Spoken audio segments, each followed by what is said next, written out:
You have to work with your enemy. Then he becomes your partner. Deepak Chopra wrote, "When you understand that you aren't alone in your suffering, there is the birth of love. When there is love, there is the opportunity for peace." Ernest Holmes cut through to the essence of peace. God in the midst of us is instantly available as peace, order, and harmony. Please look at the screen or your program cover and say out loud the December affirmation with me. Knowing that we are all one, I embrace and celebrate the spirit of the cosmic Christ in me, in my spiritual community, and in all beings everywhere. My heart is overflowing with generosity, compassion, peace, and joy. Thank you.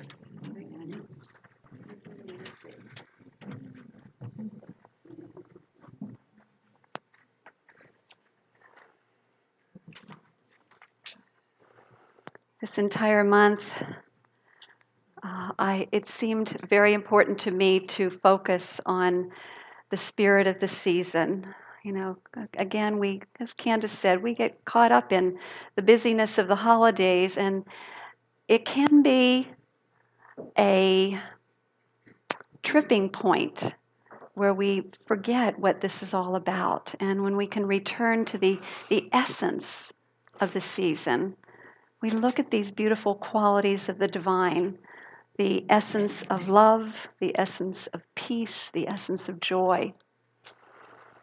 And in that realization, what happens to us is that we come into the present moment and realize that in this moment, which is the only thing that we have right here and right now, we can be fully present to all of the gifts and all of the magnificence around us.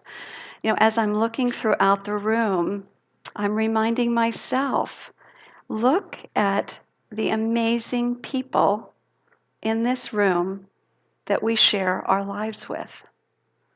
And then beyond this, we have our families and our friends.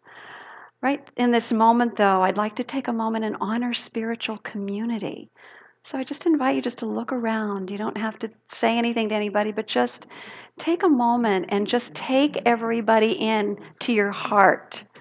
And I think we'll all feel that. Just take it into your heart. Take everyone into your heart. It's beautiful.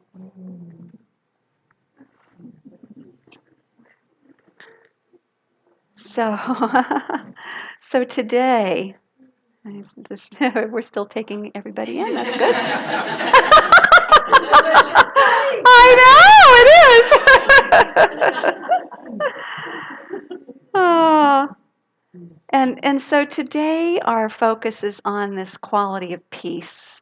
And I think immediately of the Prince of Peace himself, our brother, the master teacher, Jesus, and his amazing teachings that we have come to know as this cosmic Christ consciousness, this awareness that within each and every one of us is this same potential. And he was the great example of what that light and that life and that peace and that love and that joy and that wisdom really is. So it helps sometimes to have role models, doesn't it? I mean, it helps all the time to have role models. And so the spirit of peace is what I'm inviting all of us to embrace today. And I'd like to begin by sharing this beautiful Chinese proverb that you'll see it just fits right in with what Candace was talking about. This beautiful Chinese proverb that speaks to this truth of where peace originates, where peace on earth originates. Let me put it that way. So it goes like this: if there is light in the soul, there is beauty in the person. If there is beauty in the person, there is harmony in the house. If there is harmony in the house, there is order in the nation. And if there is order in the nation, there will be peace on earth. That's it. And the beauty of that is, it just means that we begin here. We begin within in allowing peace to be present. And notice I say allowing because it's already there. It's just a matter of tuning into it. Deepak Chopra, in his book, 7 Practices for Peace, well, actually, it's called Peace is the Way, offers 7 practices of peace for turning on the light in the soul. And there's one for each day of the week. Sunday, be peace. Monday, think peace. Tuesday, feel peace. Wednesday, speak peace. Thursday, act peace. Friday, create peace. And Saturday, share peace. So I actually gave you a handout on that if you want to take any notes that relate to each one of these, because I'm going to cover each one briefly. There's one I'm going to spend a little more time on. Programs. Programs did not get handed out? Okay, raise your hand if you do not have a program.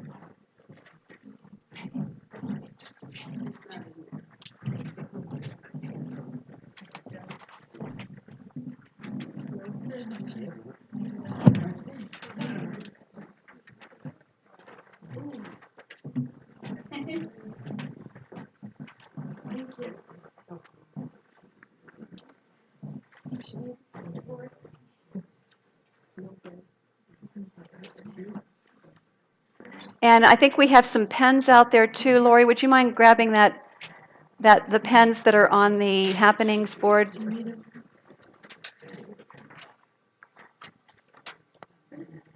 Thank you. So I'm going to begin while she's passing them out with the practice on Sunday, which is Be Peace. And we're actually going to do that here today at the very end of my message. We're going to do a short 5-minute meditation that will fulfill that. So you have a good start. Just think what would happen if everyone in this room did this for at least 1 week. We could go on beyond that. But if we did it for at least this week, and it's the thing about this that is so wonderful is that it takes like 5 minutes. I mean, or it's something that you can just fit into your day pretty easily. It's just an awareness or a consciousness. It's intention that you start with at the beginning of each day. So Sunday, be peace. This is about meditating on the quality of peace. And when we get to that point, this is the essence of the meditation I'm going to do at the end of the service. It goes like this.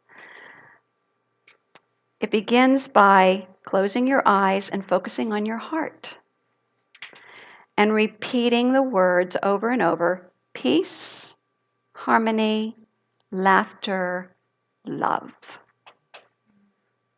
And I remember it by Phil, Phll. Peace, harmony, laughter, love. Then, after doing that for, say, 3 minutes, you begin to radiate that energy throughout your entire body. So think of the heart, that beautiful heart image that we saw where the heart has taken wings, by this repetition, and that energy just flows through the entire body. And from this place then of great love, you say, today I let go of all resentments and grievances. So see, when you're in that place of love, it's easier to do that. And then you think of someone that you feel called to forgive. And then apply the ancient Hawaiian method called Ho'oponopono. You don't have to write that down. But here's basically what you say, and this is the shortened version of it. I apologize, or please forgive me. I love you. Please forgive me. I love you. This is about taking 100% responsibility for our part of holding on to the grievance. So it's like I'm taking responsibility for my part of holding on to it. So I please forgive me. I love you. Let's move on to Monday. Monday is Think Peace. And this is a beautiful adaptation of the of a Buddhist practice and of loving kindness. And it just basically says, let me be loved, happy, and peaceful. And then you want to apply it to others after you do it with yourself. Let me be loved, happy, and peaceful. And then you can say, let my friends be loved, happy, and peaceful. Let my perceived enemies, remember in truth we have no enemies, it's our perception. Let my perceived enemies be loved, happy, and peaceful. And then let all beings be happy, loved, happy, and peaceful. I think Dan put it up there for me, yeah. So that's thinking peace. Okay, let's move on to Tuesday, feel peace. This quote, which is a broader one of the one that was just read by Nancy, by Deepak Chopra, again says it so beautifully that peace begins with compassion. It begins with compassion. So listen to this. Compassion is the feeling of shared suffering. When you feel someone else's suffering, there is a birth of understanding. Understanding is the knowledge that suffering is shared by everyone. When you understand that you aren't alone in your suffering, there's a birth of love. When there is love, there is the opportunity for peace. Isn't that a beautiful flow? A connection maybe we hadn't all thought of before is that true peace begins with compassion that leads to understanding, that leads to love, that leads to peace. So let me illustrate. I have a story for you. So this is a story about John. John, a very bright, esoteric college student, all 4 years has this attire that he's known for. He has wild hair. He has shirts and jeans with holes in them.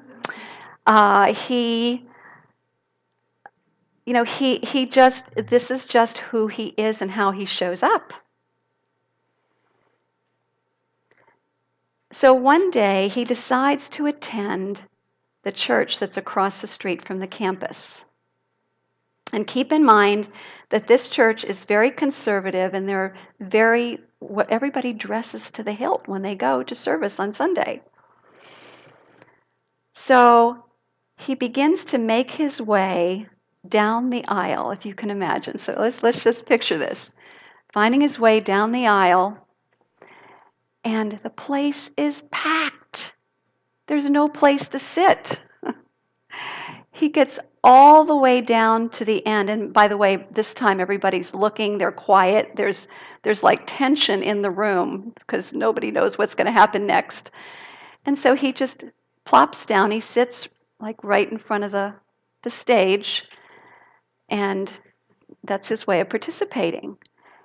And all of a sudden, in the back of the room, the deacon, who is in his 80s, very distinguished, gray-haired man, walks with a cane, wears a 3-piece suit, with the gold chain watch, and so he begins making his way up the aisle. He sees that John is there and makes his way up the aisle.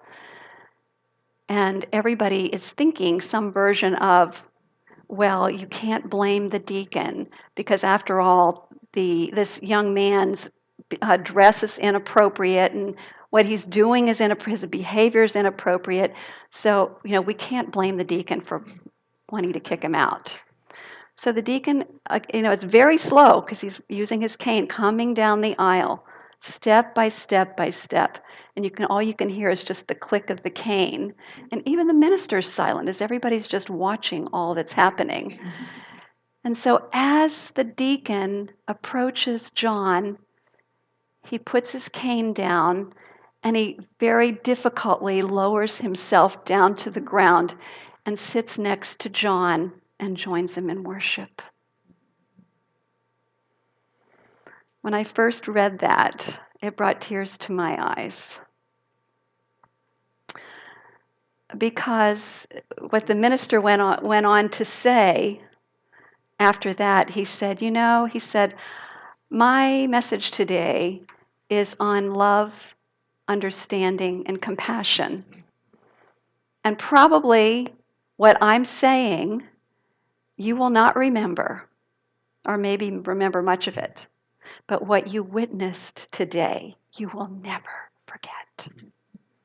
You will never forget. That, remember, this compassion, this love, is what really ultimately, this sense of connection, is what ultimately brings us to this state of peace. Compassion leads to understanding, leads to love, leads to peace. So on Tuesday, we feel peace. We feel peace. So Wednesday, speak peace. The intention for Wednesday then is today I speak peace. I refrain from gossip, complaints, condemnation, and criticism. So it's a commitment to stay completely rooted in speaking the good, the true, and the beautiful, all things that lead to peace. And that means the importance of refraining from any type of we call triangulation. And I'd like to tell us, it's actually a Hasidic story from the Jewish tradition that describes the widespread effect of someone who spreads gossip. So this is a story about a woman who says hurtful things about her neighbor. And after a while, it's weighing very heavy on her heart. And so she decides to go to the rabbi to find a way to make amends to this other woman.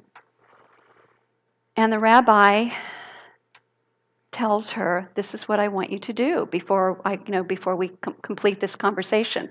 I want you to go home, find 2 feather pillows, slit them open, let the wind blow them in all directions, and then come back to me." And so she returns to the rabbi after having done that. And the rabbi says, "Now I would like you to go out and collect back every single feather." And she says, "That's impossible. How can I possibly do that?" And he said, "That's my point. Once you start a rumor and spread it around, it's nearly impossible, if not impossible, completely impossible to undo all of the damage that's been done. So here is my lesson for you. Never do it again. Never do it again." So in this community, we have something, and we haven't revisited it. Usually I wanted to revisit it like once a year because we have new people who continue to come. We have a practice in this community that's called Go Direct. There's a handout, a really nice handout that's on the back of that paper, and it continues on to the next paper that I invite you to read on your own, and it actually contains that beautiful Hasidic story in it. And the idea about Go Direct actually is rooted in the energy of love. But there's also scripture that's about it in the Bible. It's in Matthew chapter 18:15. And it basically says that if someone has a conflict with another, they should go alone to him or her and talk about it. And notice, it doesn't say talk to a whole bunch of people along the way. So, Go Direct also implies that you address the issue as soon as possible after it takes place, to prevent it from festering in your heart. So whenever our buttons are pushed, remember what that beautiful Romy quote was. I thought that was so, how did that go about if we don't allow ourselves to, anyway, about being polished. Dan, could you put that up?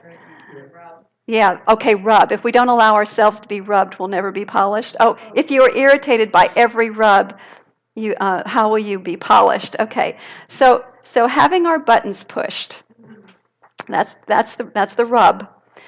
Here's the first thing that's recommended in the Go Direct method, is that we go within first. And we look at, so it's called Go Direct Within first, before we go direct to the person. And then we notice that what is going on out there is a reflection of what's going on within us. And here's an example. If we're upset because no one else ever seems to step up to help us, how are we not stepping up to serve and support ourselves? That's an example. And if we still feel the need to talk to the person after that, then there are 4 more questions that Greg Bear in a book called Real Love recommends. And here they are. And again, this is on your handout, so you don't need to take notes on this. Is the issue any of my business? Does it really matter? Can I say what I say with love? That means, am I concerned for the happiness of both of us? Am I concerned for the happiness of both of us when I have this conversation? And do I feel the other person will be able to hear me? Now, there's no way we know for sure, but sometimes you can get a sense of whether the other person can really hear you or not. If the answer to all of that is yes, then you go direct with the intention of having it be mutually beneficial. Not just good for me, but mutually beneficial. So that's Go Direct. And again, I invite you on your own to just read more about it when you get home. Kathleen, what if the answer is no to one of those? Is no to those, then it's probably, you can go talk to a practitioner or a minister or someone that you feel has great wisdom, a wise one, to help you work through that. And it might be that you don't need to talk to the person. That's the whole point, is that it's just about healing something within the self, or getting oneself to the point where you do get to all of the yeses. Okay, so Saturday. Let's move on to Saturday, which is share peace. So a way to share peace is to share a practice, a peace practice that you have. You could share the Go Direct practice with somebody.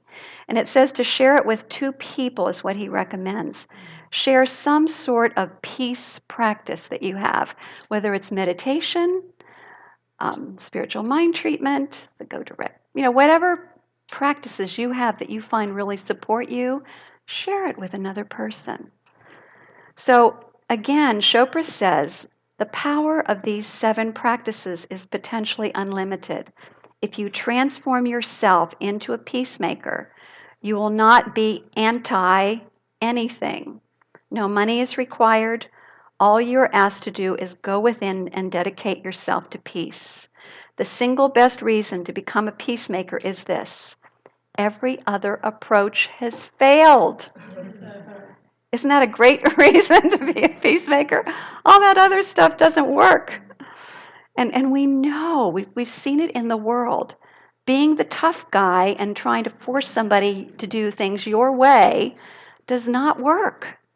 It's a partnership. I love that quote about it being a partnership, that it's important that we develop partnerships with people, that we realize everybody wants the same thing, is to have a good life. So when we come with that attitude, things are able to shift.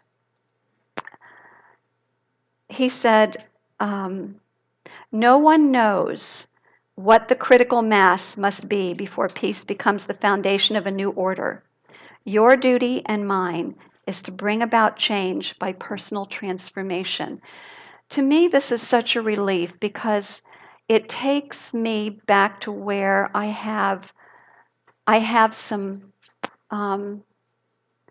where I can truly apply the inner power of the Spirit, which is within myself, to be that beacon of light, to be that presence of peace, to be that person that spreads the energy of peace. So let's breathe into that for a moment. And then, I know your eyes are closed. Let's keep your eyes closed, and let's end with that beautiful final meditation by focusing on the heart, breathing in and out of the heart, And then repeat the words very slowly. Remember, it's PHLL. Peace, harmony, laughter, love. So I'm going to invite you to just silently repeat those words to yourself into the heart. You're speaking it into the heart. Peace, harmony, laughter, and love, silently.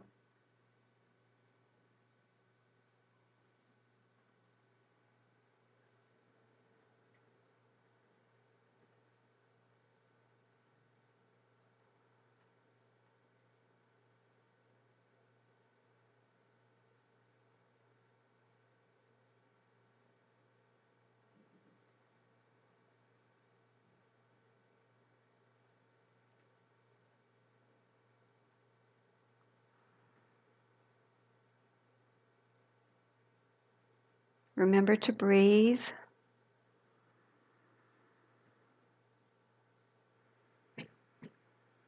Peace, harmony, laughter, love.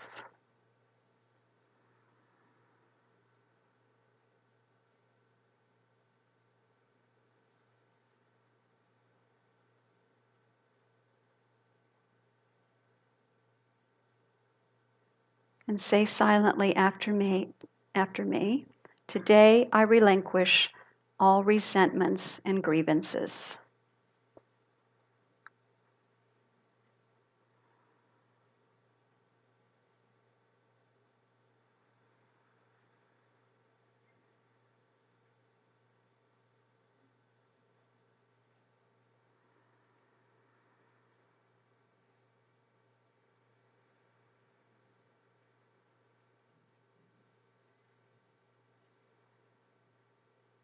Bring into your mind someone that you have a grievance with and let it go with this powerful Ho'oponopono method. Please forgive me. I love you. And let it go.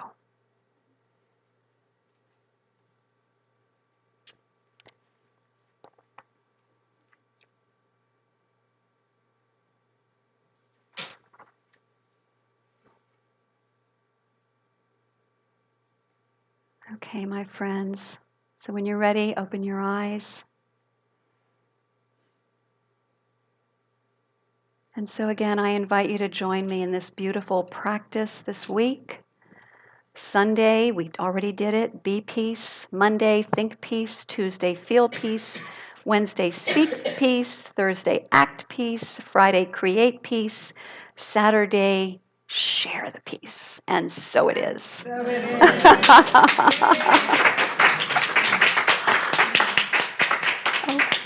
I'm going to I'll let them do it.